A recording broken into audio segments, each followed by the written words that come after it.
Tiny revolutionary feline whose tail twitches with the righteous fury of all women wronged by mediocre men in the 1970s. Seriously, you should hear Myron belt Let the River Run at karaoke. Exactly. Where is their Oscar? To be fair, Myron would probably just use it as a scratching post / cat box. Point taken. We buy them a $200 exercise wheel, and they'd rather play with the plastic ring that comes off the milk. Cat ownership.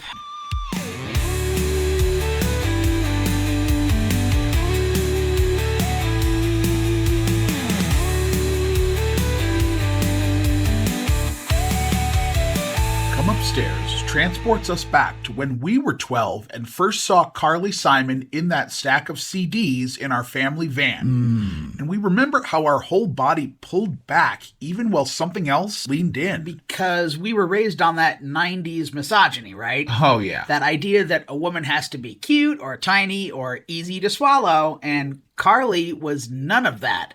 She was singular and bold and absolutely herself. We weren't ready for that kind of honesty. Yet. Her presence was a threat to everything we'd been told women were supposed to be. And to everything we were supposed to be, too. Because there we were in a high-control home, closeted, marinated in cynicism, terrified of anyone who dared to feel. Then our parents slid the CD into the player, and That's the Way I've Always Heard It Should Be came out of those speakers.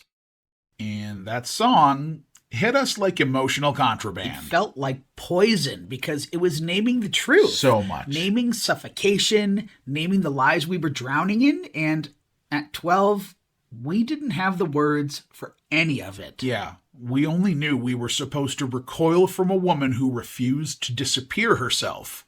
A woman who didn't apologize for taking up space. But that so-called poison was the antidote, because the world around us kept chanting, don't be too much, don't be too loud, don't want too deeply. And Carly sang the opposite. Or as she put it years later in Touched by the Sun, I need to let them say, she must have been mad. Exactly. That was the blueprint. The invitation to be bigger than the room we were told to shrink into. And once we understood that, once we realized that shock wasn't danger, girlfriend, nothing was the same. Suddenly the poison felt less like a warning and more like a doorway. Looking back on it, we were hypnotized. That uncanny moment when someone shows you a mirror you never asked for.